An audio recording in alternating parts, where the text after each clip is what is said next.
Good evening, everybody. David Paul here in the KHOU 11 Weather Center on a Friday night. We got the tropical update for you here at 8 o'clock. We'll give you the tropical update here. Also, before we're done, I'm going to give you a quick little update on tonight's storms and this wet, stormy Saturday that's prompted a weather impact alert for us as we head into Saturday. First of all, tropics, it's interesting. So Melissa is the storm that we're going to be talking about this evening. It's the only game in town right now. It's in the Central Caribbean. It is a tropical storm. However, it is forecast, and all models are suggesting that this is going to become a Cat 4 or a Cat 5. It's going to become a major hurricane. If that happens, let's just say that Melissa becomes a 4, that would give us a total of 1, 2, 3, 4 major hurricanes that we would have had so far this season. Colorado State University folks were forecasting 3 major hurricanes, Cat 3 or above, so this would put it over their forecast for major hurricane. Just one little interesting tidbit. Also, Colorado State was forecasting us to get to Pablo, so we need to get Nestor, Olga, Pablo. We need 3 more named storms to get to their forecast of 16 for the end of the season. Overall, even at this point, you know, to get this close to the storm counts, pretty good forecast for storm count. Of course, the problem with these long-range forecasts is that we don't know where they're going to form or where they're going to go, so we got to take it one day at a time. Sea surface temperatures are still plenty warm.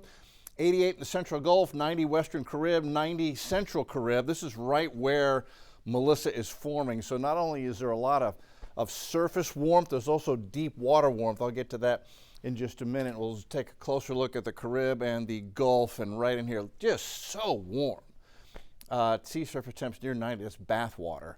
You know, 89 out here in the Eastern Carib, 88 north of the islands there. But let's take a look at the ocean heat content. So this takes into account not just the surface temperature of the water, but how deep does the warm water go, because that gives you a total measure of how much energy really is available for a developing tropical system to feed on, because these systems will cause upwelling.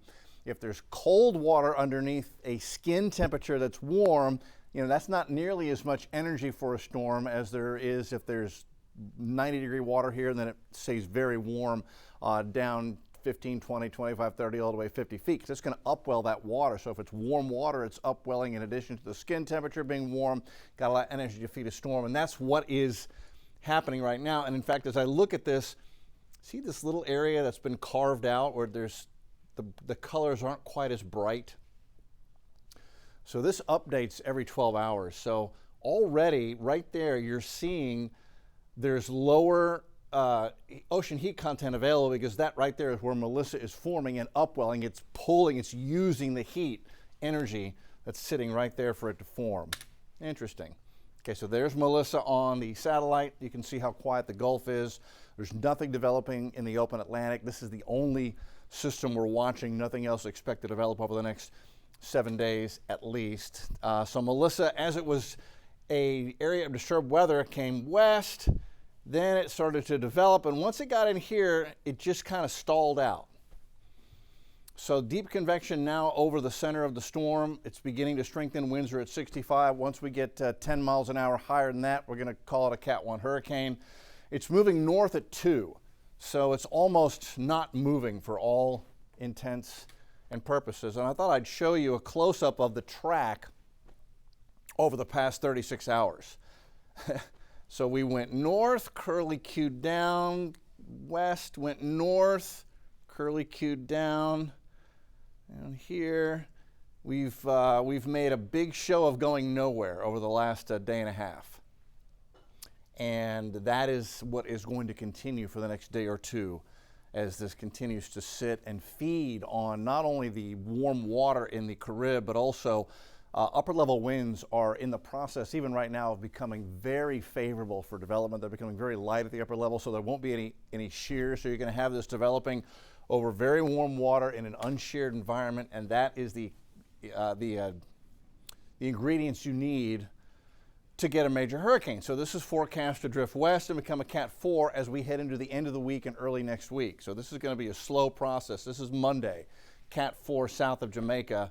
So here we are Friday, so Saturday, Sunday, Monday.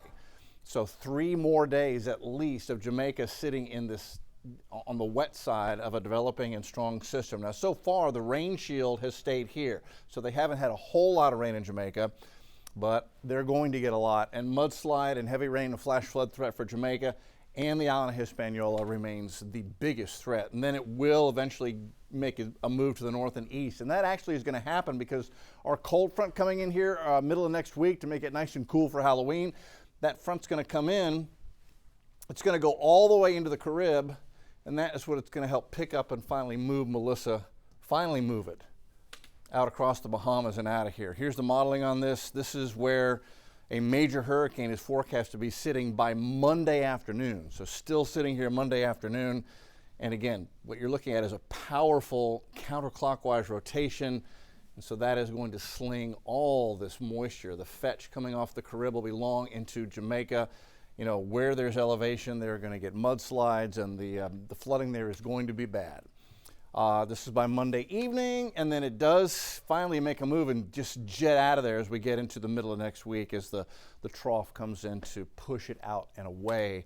Rain totals, this is really, aside from the major hurricane winds that will be threatening Jamaica and the eastern end of Cuba as it makes that move out, rain total forecasts, and these are underdone. Models always have a hard time with how much moisture is actually in a tropical system and how much can get wrung out. You know, they're forecasting 22 inches of rain for Kingston, Jamaica, 18 inches on the west side of the island of Hispaniola.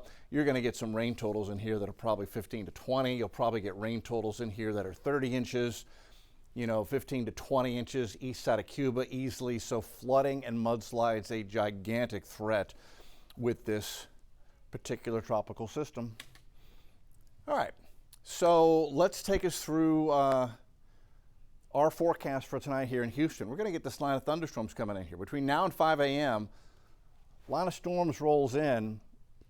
Let me just back this up for a little bit, give you a little timing on it. This is the very latest high-res modeling, reaching Brenham to Bryan to Columbus, the leading edge of this line of thunderstorms by about 2:30 in the morning.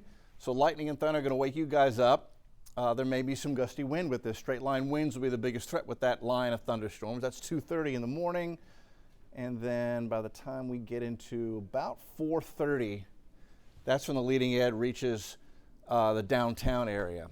And then it'll be toward the beaches by about 7:30 in the morning. That is actually round 1 of 2 rounds of storms that we're expecting tomorrow. And because of that, weather impact alert is in effect for tomorrow.